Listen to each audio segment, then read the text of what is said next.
আজকে চলে এলাম নতুন একটা ভিডিও নিয়ে। আজকে কয়েকটি রিক্রুটমেন্টের নোটিশ নিয়ে আলোচনা করব, সেই সঙ্গে আমরা একটা গুরুত্বপূর্ণ বিষয় সম্বন্ধে আলোচনা করব। আমার মনে হয় যারা নিট দিচ্ছ বা যারা নিট পিজি দিচ্ছ বা যারা মেডিকেল ফিল্ডে আসতে চাইছো বা এখন যারা মেডিকেল ফিল্ডে রয়েছো, তাদের এই ভিডিওটা অবশ্যই দেখা উচিত। শুরু করবো রিক্রুটমেন্ট একটা নোটিশ থেকে। তো তোমরা দেখতে পাচ্ছ বিষ্ণুপুর মিউনিসিপ্যালিটি থেকে একটা মেডিকেল অফিসারের রিক্রুটমেন্টের নোটিশ বেরিয়েছে। কি সেই রিক্রুটমেন্টের নোটিশ আমরা একবার দেখে নিই।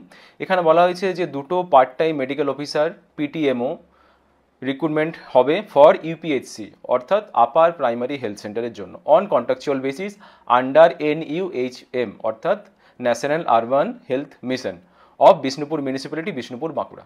এই অবধি তো ঠিক আছে, কিন্তু এখানে আমার যেটা বিষয় বলতে চাই, কারণ contractual medical officer recruitment last কয়েক বছর ধরেই হচ্ছে, কারণ পার্মানেন্ট জিডিএমও রিক্রুটমেন্ট কিন্তু লাস্ট 2020-21 হয়েছিল, তারপরে কিন্তু সেটা আর হয়নি। তাহলে যেসব জায়গাতে এখনও ডেফিসিয়েন্সি রয়েছে মেডিকেল অফিসারের, সেখানে কিন্তু এই কন্ট্রাকচুয়াল বেসিসে এই রিক্রুটমেন্টগুলো হচ্ছে। কিন্তু এখানে আমি যেটা বলতে চাইবো, এখানে দেখো তোমরা দেখতে পাচ্ছ এই যে কন্ট্রাকচুয়াল রিক্রুটমেন্টের যে নোটিশটা বেরিয়েছে, এখানে ওই মেডিকেল অফিসারদের স্যালারি কত দেওয়া হবে, আরেকবার দেখে নাও স্যালারি কত দেওয়া হবে, 24,000। যেখানে পার্মানেন্ট রিক্রুটমেন্টের পোস্টগুলোতে মেডিকেল অফিসারদের স্যালারি শুরু হয় 75,000 80,000 থেকে। কন্ট্রাকচুয়ালও যেগুলো বেরোচ্ছে রিসেন্টলি, সেগুলো তো অ্যাটলিস্ট 50 থেকে 55,000 থেকে শুরু হয়। এই প্রথম দেখলাম 24,000 থেকে শুরু হচ্ছে মেডিকেল অফিসারের রিক্রুটমেন্ট। দেখো স্যালারি কম সেটা অবশ্যই একটা কথা। দেখো 55,000 আর 24,000 স্যালারির মধ্যে খুব একটা যে লাইফস্টাইল চেঞ্জ হয়ে যাবে তাও কিন্তু নয়। আমি যেটা বলতে চাইছি 24,000 দিয়ে মেডিকেল অফিসার রিক্রুটমেন্ট হচ্ছে মানে বেসিক্যালি, দেখো স্যালারি বেসিক্যালি একটা কিন্তু সম্মানও বোঝায়। আমি কোনো পদকে হাই স্যালারি দিচ্ছি, তার মানে ওই পদটাকে আমি সম্মান দিচ্ছি বা রেসপেক্ট করছি। যে কোনো তোমরা পোস্ট দেখবে, গ্রুপ এ যেসব পোস্টগুলো হয় বা যেসব নোটিশগুলো বেরোয়, সেই গ্রুপ এ পোস্টের স্যালারি সব থেকে বেশি থাকে, তার মানে ওই গ্রুপ এ অফিসারকে আমরা কী করছি, একটা যথাযথ রেসপেক্ট দিচ্ছি। জেনারেলি যে কোনো গ্রুপ এ অফিসারের স্যালারি শুরু হয় 80,000 থেকে। সে মেডিকেল অফিসার হতে পারে, সে বিডিও অফিসার হতে পারে বা যে কোনো। তারপরে আসে গ্রুপ বি, তার স্যালারি একটু কম থাকে। তারপরে আসে গ্রুপ সি, তার স্যালারি 40,000 থাকে। তার মানে আমি স্যালারিটা ধীরে ধীরে কমছে, তার মানে হচ্ছে আমার সম্মানটা সেভাবে কমে যাচ্ছে, বা স্যালারি আমি সব থেকে বেশি দিচ্ছি মানে ওই পোস্টের ওই ব্যক্তিকে আমি সম্মান সব থেকে বেশি দিচ্ছি।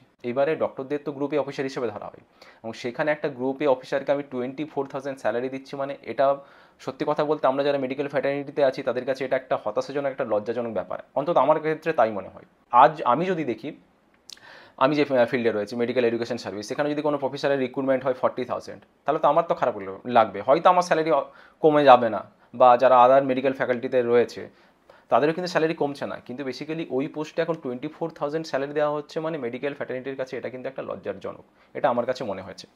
ওকে, তো দেখো যারা রিক্রুটমেন্ট করেছে তারা এটা ভেবে চিন্তেই করেছে যে মেডিকেল অফিসারের স্যালারি কম থাকলেও তাদের কিন্তু ডক্টর পেতে অসুবিধা হবে না, এবং এটা আমিও মানি যে এই যে দুটো ভ্যাকেন্সি বেরিয়েছে, দুটো ভ্যাকেন্সি অলরেডি ফিল আপ হয়ে যাবে। দেখবে 10 থেকে 15 জন এটার জন্য অ্যাপ্লাই করবে, কারণ এই মুহূর্তে 2,500 থেকে 3,000 এমবিবিএস ডক্টর বসে আছে, বেসিক্যালি কোনো চাকরি নেই।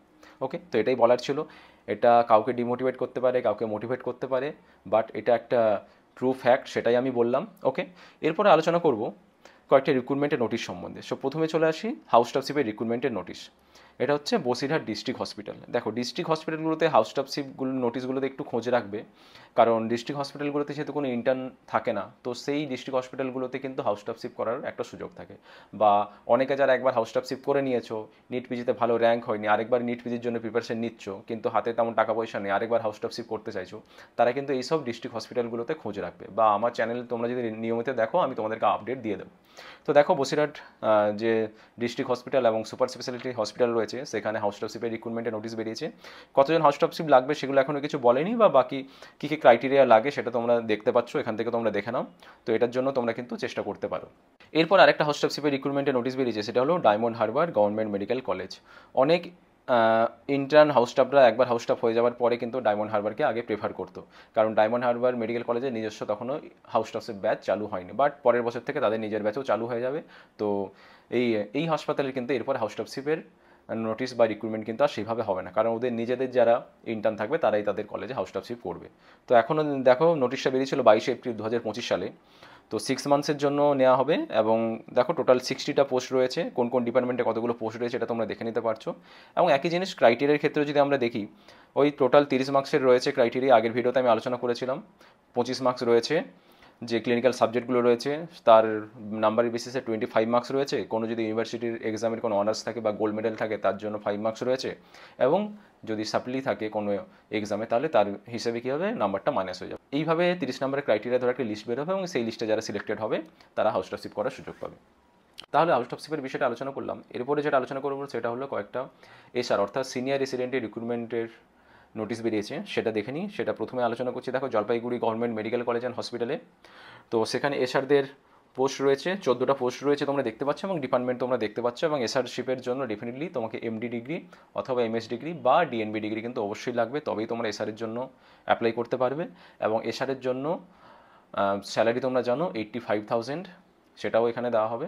হাউস টপশিপের ক্ষেত্রে স্যালারি হয় 60,000 এবং ইন্টার্নশিপে এখন স্যালারি হয়ে গেছে 40,000, এটা তোমরা অলরেডি জানো। এখন প্রশ্ন হচ্ছে তাহলে এই এসআরশিপে কারা জয়েন করবে। দেখো, কেউ যখন এমডি করছে, 3 বছর এমডি কোর্স হয়ে গেল, ওয়েস্ট বেঙ্গলে এমডি করার পরে তাকে 3 বছরের বন্ড সার্ভিস করতে হবে।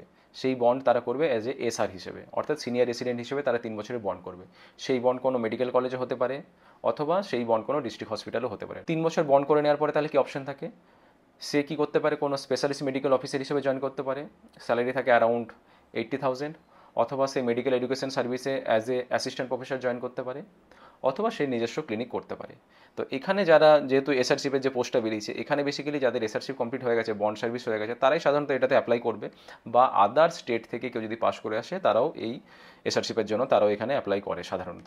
ওকে, এরপর আলোচনা করবো আরেকটা এসআরশিপের রিক্রুটমেন্টে নোটিশ বেরিয়েছে, সেটা হলো north Bengal medical college and hospital থেকে। এর সিট সংখ্যা হলো 3টে, ডিপার্টমেন্ট তোমরা দেখতে পাচ্ছ পিডিয়াট্রিক, অর্থোপেডিক অ্যান্ড অ্যানাস্থেশিয়া। একই জিনিস, স্যালারি একই দেওয়া হয়। ওকে, তো বেসিক্যালি এটা নিয়ে আলোচনা করার ছিল।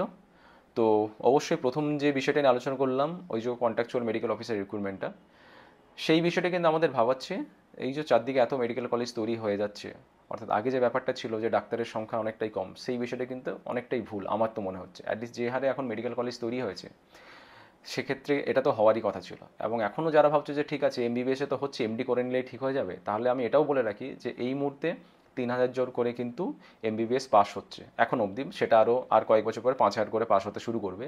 আর এমডি হিসেবে যদি দেখি এখন কিন্তু 2,000+ এমডি ডক্টরও বেরোচ্ছে, তাহলে কিছুদিন পরে সেখানে কিন্তু এরকম কন্ডিশন একটা হতে পারে, এটা আমার মনে হচ্ছে। ওকে, তাহলে এখানেই ভিডিওটা শেষ করলাম। তোমাদের হয়তো অনেকেরই মনে অনেক কিছু প্রশ্ন দেখা দিচ্ছে, তোমরা কমেন্ট করে জানাও। ওকে, দেখা হবে পরের ভিডিওতে। Thank you.